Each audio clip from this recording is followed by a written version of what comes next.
Welcome back, everybody. So when we left off last time, there was a whole bunch of new wars kicked off. And the biggest war of all is kicking off in the east. So we'll just do a quick review. The Free Folk are still doing a good job of colonising the north. The north are pushing back a little bit, but they have nowhere near enough forces to stop this onslaught from Mance Rayder. The Ironborn look like they're either heading towards the Vale or maybe going to do a surprise attack on Tywin Lannister. They've just got to be careful of retribution coming from the sea if they do take the twins. Speaking of the twins, Tywin Lannister, while at war with the Vale, just snuck in there and took out Walder Frey, the little backstabber that he is. Everybody started to pile on Stannis Baratheon a little bit because he hasn't really done much so far in this game. But so far he's holding his own at least. Renly fought off both the Lannisters and the Tyrells in the last video, but the Tyrells are amassing a bit of an army here. It's going to be interesting to see where they go. But the big one, the one we all want to see, Daenerys Targaryen versus Khal Drogo. She has a young dragon and a mature dragon. If she does lose those dragons, though, there's no way of getting them back. And the AI isn't fantastically good at preserving units, so it'll be interesting to see what happens there. You can see one of them is taken. Wow, that city fell so quickly to these dragons. And obviously this catapult here as well. So it looks like Khal Drogo's going to lose this city at least. And to be honest, with the army that Daenerys has got, she could probably sweep north and take some more out. Interesting to see if dragons can capture cities or whether they need to get a new unit in there. It looks like dragons can't capture cities, so they're going to need to get one of these warriors in there at least to take on, well, I don't even know how you pronounce that. Yali Kwamai? Do not take that as canon on how it should be pronounced. It's interesting that, oh, there it is, the third dragon. It's a young dragon over there. There's a mature one here. And another young dragon. So this city should fall now. No, still not quite. Next turn should almost certainly fall. Let's have a quick look back towards Westeros. Antlers are still under attack. The Vale has some of their specialty units out now, as we can see. They have some Vale mounted knights. So it's going to be interesting to see this. It looks like Stannis Baratheon is... Not Stannis, sorry. It looks like Tywin Lannister is building up another army here, maybe to try and defend the twins against the Ironborn. They do have siege towers built up, which are very, very powerful. Looks like the Tyrells may be moving in on Haystack Hall, if not going to go to war with Dawn. But we'll have a quick move back over to the east. Hopefully this dragon won't fall. It's almost dead. Because for Daenerys to lose a dragon this early in the game would be pretty bad. Nobody... So you can see what I mean about the AI. They've got this city beat here, but just one single unit needs to walk in there to actually take it. Volantis has declared war on Stannis Baratheon. Maybe he's flaking out on some other old debts. Not just with Bravos and the Iron Bank. There we go. It took them a while, but they were able to take this one away from Khal Drogo. Now it'll be interesting to see whether they just peace out and are happy with that gain, or whether they're going to move on north. To be honest, with the force that they've got, they could easily take this city and possibly even that one as well. Khal Drogo doesn't have that big an army in position to do anything here. Mance has completed the Long Bridge. Very interesting. One thing I want to take a quick look at is religion. How the religions are doing so far in the game, because religions can give you some very, very big bonuses. So we have a look at the religion overview. Faith of the Seven is the biggest religion at the moment. Its holy city is Highgarden, and it has 25 cities following, which is amazing. Second most practiced religion is the Old Gods. Obviously the holy city being Winterfell from House Stark. And there's 9 cities following that one. And then we've got Rolla, which has 4. We have the Drowned God, which has 1 city. And then we have the Many-Faced God, which is also 1 city. It's interesting that... I suppose they must have just converted it. Because I would have thought that more of the Ironborn cities would be following the Drowned God. But it looks like they're still following the Pantheon. But they've got a lot of pressure here from the Faith of the Seven coming from Highgarden. And you can see how many cities the Tyrells have following their religion right about now. So it's going to be interesting to see what they do with their army. Well, they're going to declare war on Renly Baratheon again. This time not beelining for Storm's End, so they may actually be able to get something out of this. Looks like they're splitting their army in two. Maybe half of it going for Blackhaven and the other half going for Haystack Hall. Or maybe they are going for Dawn. Maybe this half's going to flank around through Grassy Vale. And this half of the army is going to fit through this gap here and go for maybe Hellholt or Yornwood. That would be interesting. So it looks like Peter Baelish still pounding on Antlers here. It looks like the catapult's doing some real work. So I was surprised at that. I would have thought that Stannis Baratheon could have easily repelled that attack. It looks like the Lannisters were given enough time to get an army to the twins to just scare off the Ironborn, who are kind of just falling back now. Maybe thinking about going for the north, which is going to be bad for the north, because they're not in a good position at all to defend against any kind of large attack. So it looks like Daenerys has just been happy to sit on her victory. Doesn't look like she's wanting to march forward for any other of Khal Drogo's cities, which I mean is fine at the moment. Small John Umber is Daenerys' great general. Interesting choice there. So yeah, it looks like she's more than happy just to take that victory, take that one city away from Khal Drogo, and then just looks like she's probably going to peace out in a few turns because the army's falling back. But you may have missed that little pop-up message there that the city of Antlers has fallen to the Vale, which is interesting. Very, very interesting. And they've got some Chris Swordsmen here as well. So some very powerful units coming out from the Vale. Stannis Baratheon's not had a good time in this campaign so far. Looks like he's never really had a chance to get going. Whereas the Lannisters are just on a huge roll. And the North has been relatively left alone, to be honest.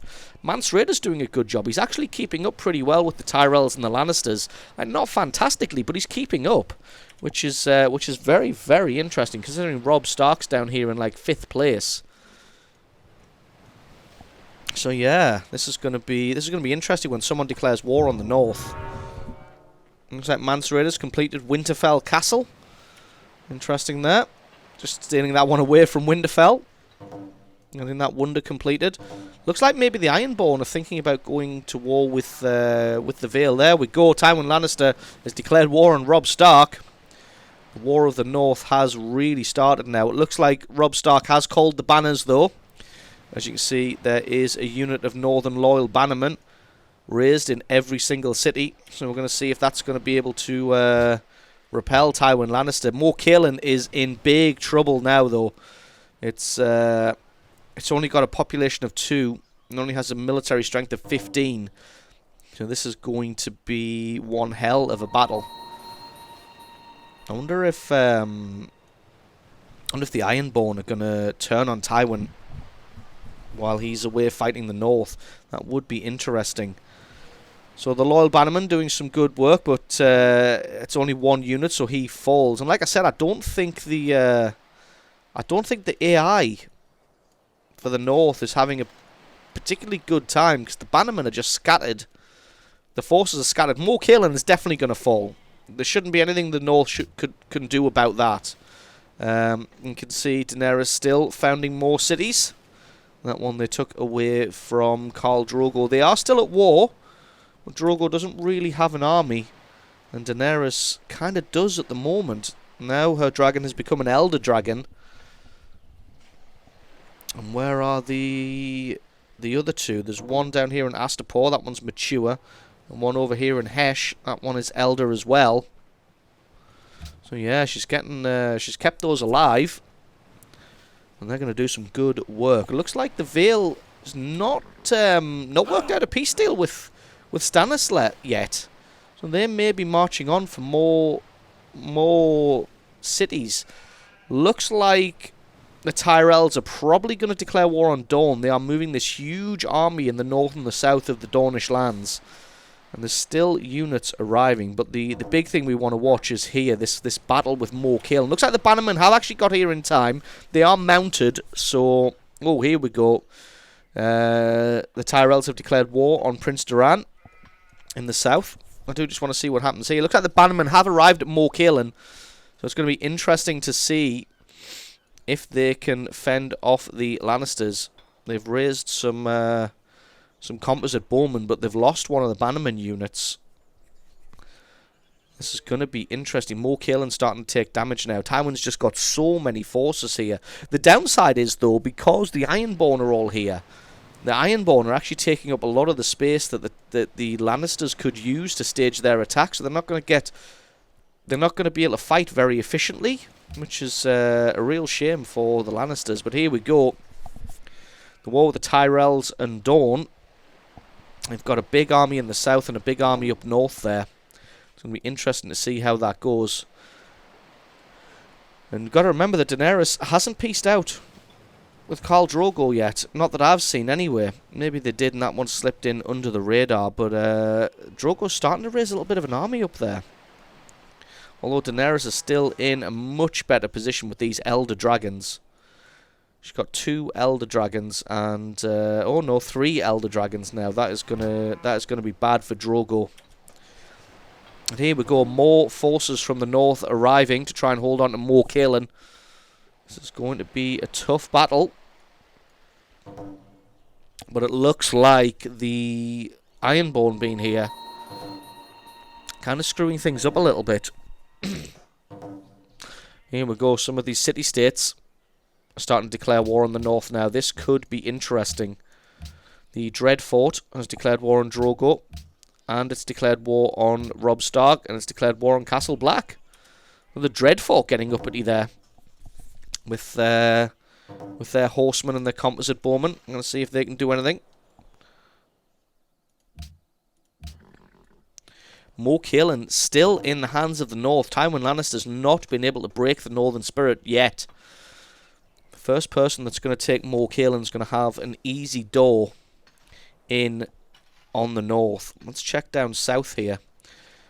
Well, actually, has anything happened here? Well, it looks like Peter Baelish is moving in on Rook's Nest. It's actually got quite a decent army. It's just quite scattered out. Stannis Baratheon just hasn't showed up to this game at all. And you can see a lot of ships here for Tywin Lannister around the coast. These ones moving around.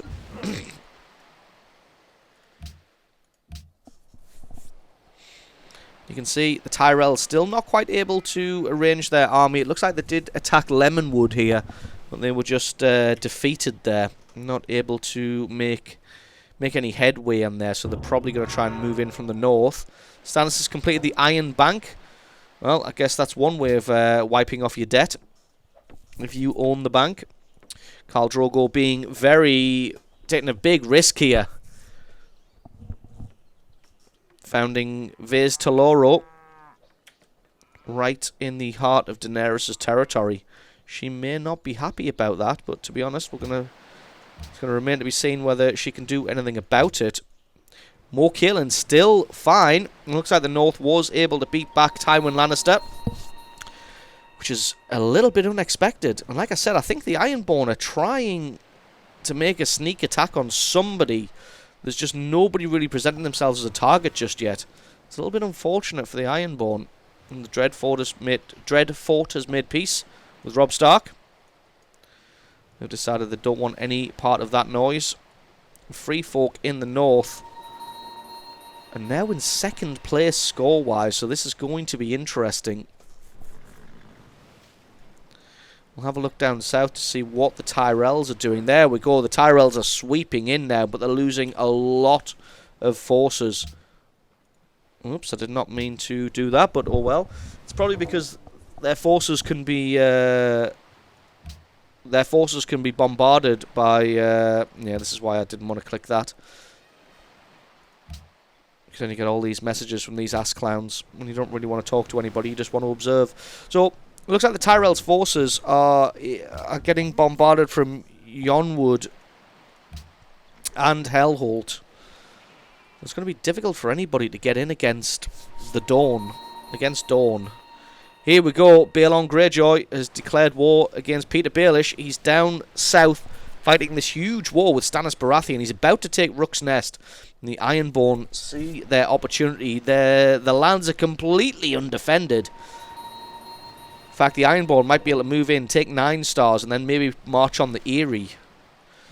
And if Peter Baelish lost the Eyrie, that would be a big blow. A big blow. And here we go. Renly has declared... No, Braavos has declared war on Renly and on Peter.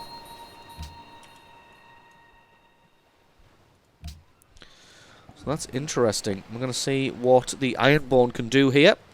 With this, it looks like the north is safe for now. They were able to hold Moor Cailin. Looks like... it looks like the Robb Starks moved some workers down to Moor Cailin in an attempt to upgrade it a little bit, because it still only has 2 population, because it is sat in that swamp. So I'm going to try and make the best of a bad situation. Stannis still has a huge amount of catapults. 3 catapults, a siege tower, and some pikemen. I'm very surprised they weren't able to take Moor Cailin. Just these siege towers on their own are so powerful. You can see Robb Stark. It's kind of that war's woken him up to the fact that he owns Moor Cailin. They've moved 4 workers down here now to try and do something to upgrade this, but they're gonna have to fall back. And here we go. Stannis has made peace with the Vale. Stannis has made peace with Castle Black, and Renly's made peace with Braavos. So looks like they took Rook's Nest, and they were given Duskendale as part of the peace treaty, which is amazing. The Vale has hugely extended its lands right now. That just leaves Stannis with Dragonstone and Sharp Point. Not doing very well at all. The Lannisters still holding King's Landing.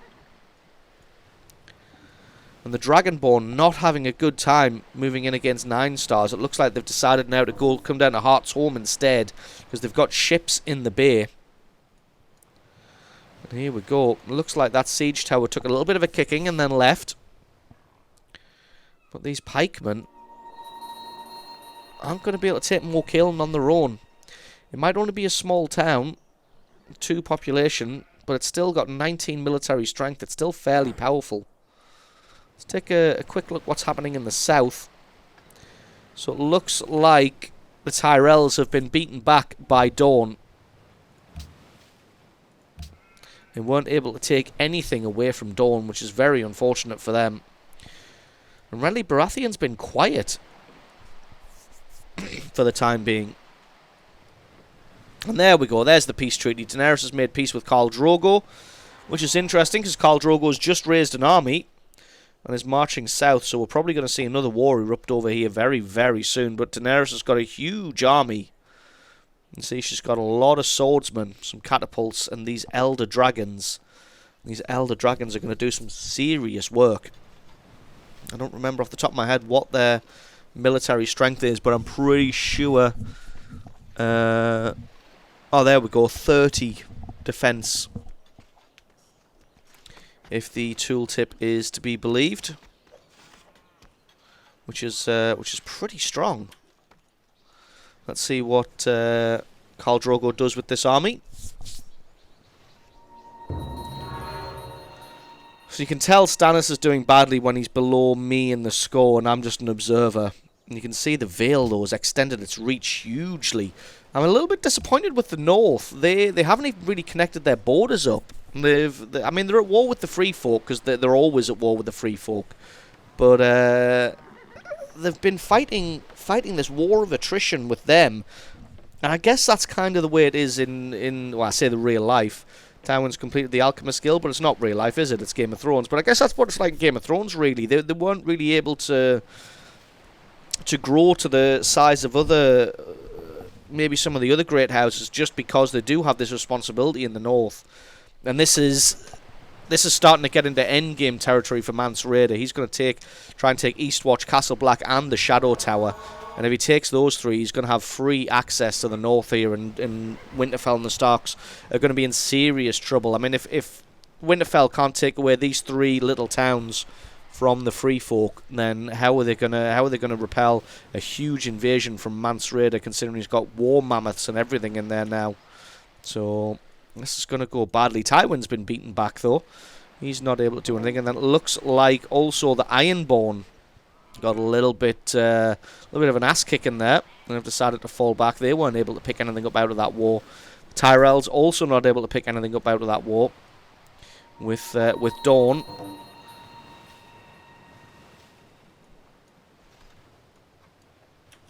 And at the moment, I think the Lannisters are still in the best position with Highgarden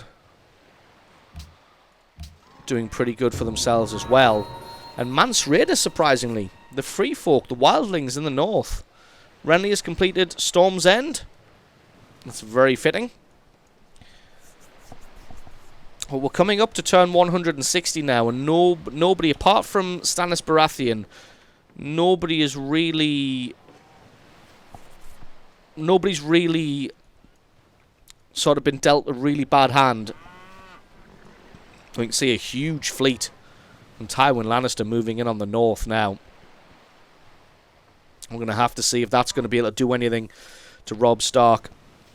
You can see them just feverishly working on upgrading more Kaelin now. Because that is going to be their first point of defense from anybody coming from the south. But that's going to be it for this video. Thanks very much for watching, everybody. And I will catch you in the next episode.